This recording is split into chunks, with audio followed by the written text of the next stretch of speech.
GMR న్యూస్కి స్వాగతం. నేను మీ భవానీ శంకర్. ఈరోజు ఒక విషయాన్ని మీ అందరి ముందు తీసుకొని వచ్చాను.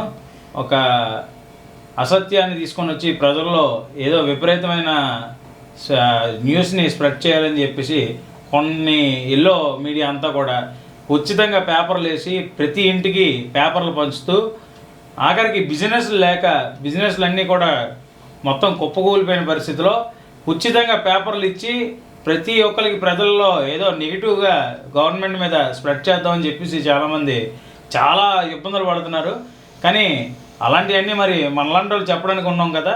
ఖచ్చితంగా ప్రజలకు అందరికీ మన ద్వారా ఆల్రెడీ ఆంధ్ర రాష్ట్ర ప్రజలందరూ కూడా చాలా తెలివైన వాళ్ళు కాబట్టే 2019లో మనకి ఎలాంటి గవర్నమెంట్ తీసుకుని వచ్చారో, జగన్మోహన్ రెడ్డి గారిని ఎందుకు సీఎం చేశారనేది అందరికీ తెలిసిన విషయమే.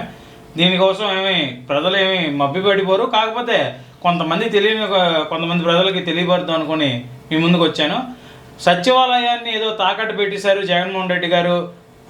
జగన్మోహన్ రెడ్డి గారు గవర్నమెంట్ వచ్చిన తర్వాత అన్నీ తాకట్లు పెట్టేస్తున్నారని చెప్పేసి కొన్ని అసత్య ప్రచారాలు చేస్తున్నారు. అవన్నీ తిప్పికొట్టే విధంగా ఈరోజు మీ అందరికీ తెలియజేద్దామని మీ ముందుకు వచ్చాను. ఏదైతే సచివాలయాలు తాకట్టు పెడుతున్నారనేది విషయం అది అవాస్తవం అని అందరికీ తెలిసినప్పటికీ వీళ్ళు ఎంతగానో ఉచిత పేపర్లన్నీ ఇచ్చి ఎన్నో కథనాలు రాసి ఇష్టానుసారంగా ఇష్టం వచ్చినట్టుగా పేపర్లో రాయడాలు, ఆ రాతపోతలు ఏదో మన చేతిలో ఉంది కదా అని చెప్పేసి ఇష్టం వచ్చినట్టు ఈరోజు ఎల్లో మీడియా చేస్తున్న అసత్య ప్రచారాలన్నీ కూడా ప్రజలు గమనిస్తున్నారు. అలానే ఏదో సచివాలయం ఇలా తాకట్టు పెట్టేశారు, ఏదో బ్యాంకులో ఆంధ్ర బ్యాంకులోని, హెచ్డిఎఫ్సి బ్యాంకులోని, ఐసిఐసిఐ బ్యాంకులోని అని గంటకు కథనం రాస్తున్నారు. సిగ్గుండాలి కనీసం ఆ కథనాలు రాసినోడికైనా సరే. ఈరోజు అటువంటి ఏది లేదని చెప్పేసి డైరెక్ట్గా ఆ డైరెక్టర్ గారు ఎవరైతే ఉన్నారో బి శ్రీనివాస్ గారు అని చెప్పేసి ఆయన నివేదిక ఒకటి ఇవ్వడం జరిగింది. అయినప్పటికీ వీళ్ళు దుష్ప్రచారాలు చేస్తూ మా ప్రభుత్వం పైన బురద జల్లే కార్యక్రమాలు చేస్తున్నారు. అలానే జగన్మోహన్ రెడ్డి గారు ప్రజల కోసం ఎంత ఆలోచిస్తున్నారో, బడుగు బలైన వర్గాల కోసం ఎంత ఆలోచిస్తున్నారు అనేది అందరికీ ప్రత్యేకించి చెప్పాల్సిన అవసరం లేదు. ఎందుకనంటే ప్రజలు గత ముఖ్యమంత్రిని చూశారు, గత ప్రభుత్వాలను చూశారు, ఇప్పుడు ప్రభుత్వాన్ని చూస్తున్నారు, ఇప్పుడు ముఖ్యమంత్రిని చూస్తున్నారు. అప్పుడు అదే బడ్జెట్, ఇప్పుడు అదే బడ్జెట్. కాకపోతే అప్పుడు వాళ్ళ జోబిల్లోకి వెళ్ళేవి. ఇప్పుడు మన జగన్మోహన్ రెడ్డి గారు పేదలకి, బడుగు బలైన వర్గాలందరినీ కూడా ఆర్థికంగా వాళ్ళని బలోపేతం చేయాలని చెప్పి జగన్మోహన్ రెడ్డి గారు ఎంత తాపత్రయపాటి ఎంత అడుగు. రాజశేఖర రెడ్డి గారు మహానీయులు ఒక అడుగు ముందుకేస్తే జగనన్న వచ్చిన తర్వాత ఈ 2019 నుంచి కూడా పేద ప్రజల కోసం 2 అడుగులు ముందుకేసి ముందుకు తీసుకొని వెళ్ళే కార్యక్రమాలన్నీ కూడా మీరు గమనిస్తున్నారు. అలానే పేద ప్రజలకి 3 లక్షల కోట్ల రూపాయలని డైరెక్ట్ బెనిఫిట్ ట్రాన్స్ఫర్ డీబీటీ అనే పథకం ద్వారా డైరెక్ట్గా ఎవరైతే బెనిఫిషియరీ ఉన్నారో మధ్యలో ఎటువంటి జన్మభూమి కమిటీలు కానీ, ఎటువంటి లంగాగాలు కానీ, ఎటువంటి బ్రోకర్ నా కొడుకులు కానీ లేకుండా ఈరోజు జగన్మోహన్ రెడ్డి గారు డైరెక్ట్గా ప్రజలకు ఎవరైతే బెనిఫిషియరీ ఉన్నారో వాళ్ళు డైరెక్ట్గా ట్రాన్స్ఫర్ చేసి డీబీటీ ద్వారా ప్రజల మన్ననలు పొందిన వ్యక్తి జగన్మోహన్ రెడ్డి గారు. పేదల సంక్షేమం, పేదల అభివృద్ధి చెందాలని ఎంతో తాపత్రయపడుతున్నవారు జగన్మోహన్ రెడ్డి గారు. అలానే ఈరోజు జీడిపి గ్రోత్లో నెంబర్ 1 స్థానంలో ఉన్నది ఆంధ్రప్రదేశ్ రాష్ట్రం. ఈరోజు జగన్మోహన్ రెడ్డి గారి పరిపాలన పక్క రాష్ట్రాలన్నీ కూడా జగన్మోహన్ రెడ్డి గారి వైపు చూసే విధంగా ఈరోజు చూస్తున్నారు. అందరూ కూడా ఏదైతే జగన్మోహన్ రెడ్డి గారు చేస్తున్నారో ఆ ఒక ట్రెండ్నే ప్రతి ఒక్కరు ఫాలో అవుతున్నారు. ఆ విషయాన్ని కూడా గమనిస్తున్నారు ప్రజలు. మీరు ఎన్ని అసత్యాలు, ఎన్ని రాతపోతులు, అవాస్తవాలు ఎన్ని రాసినా కూడా ప్రజలు చాలా తెలివైన వాళ్ళు. ఖచ్చితంగా మళ్ళీ 2024లో బుద్ధి చెప్తారు. ఇన్ని సంవత్సరాలు కాసు కూర్చున్నారు, ఈ నెల 2 నెలలు కూడా కాసు కూర్చోండి అని చెప్పేసి ఈ యొక్క సందర్భంగా తెలియజేస్తున్నాను. అలానే 11% ఉన్న పేదరికాన్ని ఈరోజు జగన్మోహన్ రెడ్డి గారు గవర్నమెంట్ వచ్చిన తర్వాత ఈరోజు మళ్ళీ ఎలక్షన్కి వెళ్ళబోతున్నాం. ఈరోజు మనం చూసుకున్నట్టయితే 6%కి వచ్చింది. పేదలందరూ కూడా గమనిస్తున్నారు ఈ యొక్క విషయాన్ని. దయచేసి మీరు కూడా గమనించండి. మీకు కళ్ళంతా మొత్తం పచ్చగా వచ్చినప్పుడు కళ్ళంతా పచ్చ అయిపోయినట్టు మీకు కూడా మొత్తం పచ్చబారిపోతుంది. మొత్తం అంత కళ్ళు కూడా అర్థమవుతుందా? ప్రజలు ఎవరు కూడా నమ్మే పరిస్థితి లేదు. ఖచ్చితంగా దీన్ని అరికట్టే విధంగా 2024లో బుద్ధి చెప్తారు. ఖచ్చితంగా దీనికి పరిష్కారం ఉంటుందని ఒక సందర్భంగా తెలియజేస్తున్నాం. అలానే పేదల కోసం విద్య, వైద్య, ఈరోజు రాష్ట్రంలో విద్య చూసుకుంటే నెంబర్ 1, వైద్యం చూసుకుంటే నెంబర్ 1, పేదరిక నిర్మూలన 6% తీసుకొచ్చారంటే అది చిన్న విషయం కాదు. ప్రతి ఒక్కరు పేదలు ప్రతి ఒక్కరు ఈ యొక్క విషయాన్ని గమనించాలని ఈ యొక్క సందర్భంగా తెలియజేస్తున్నాను. అలానే జగన్మోహన్ రెడ్డి గారు ఈ సచివాలయాలు కాక అవి తాకట్టు పెట్టేస్తున్నారు, ఇవి తాకట్టు పెట్టేస్తున్నారు అంటున్నారు.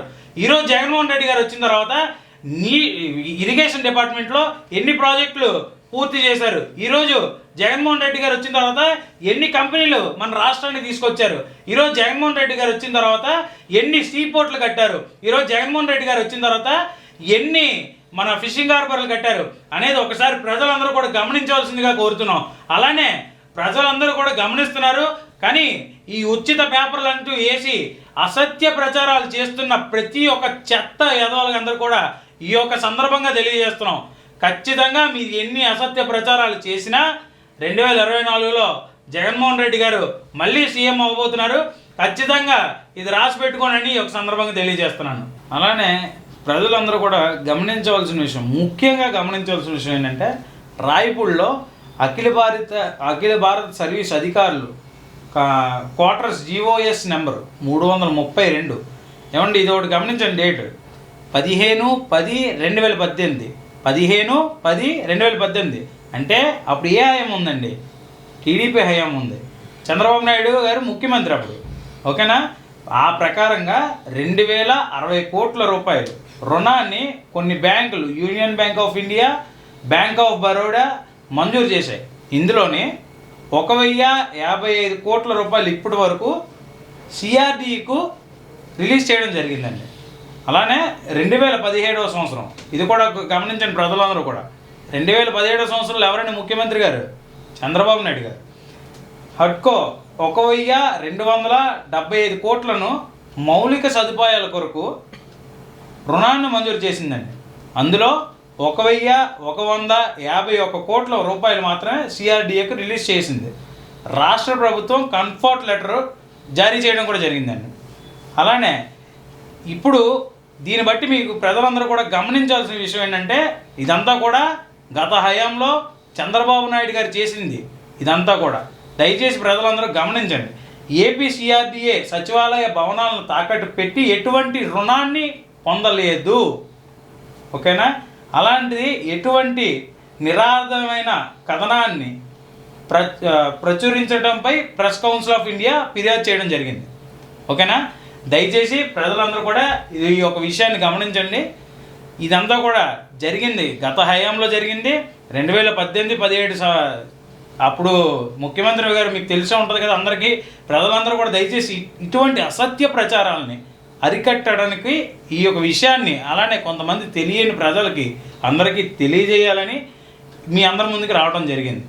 ఈరోజు జగన్మోహన్ రెడ్డి గారు ఏ విధంగా పరిపాలన చేస్తున్నారు అనేది, అలానే పేద ప్రజల కోసం ఆయన పడుతున్న తాపత్రయం ఎంతగానో ఉందనేది మీకు అందరికీ తెలిసిన విషయమే. ఇప్పుడు కూడా చెప్పాను ఇంతకుముందే. నేను ఈ యొక్క విషయాన్ని మీ అందరితో తెలియజేసుకుందాం అని చెప్పి మీ ముందుకు రావడం జరిగింది.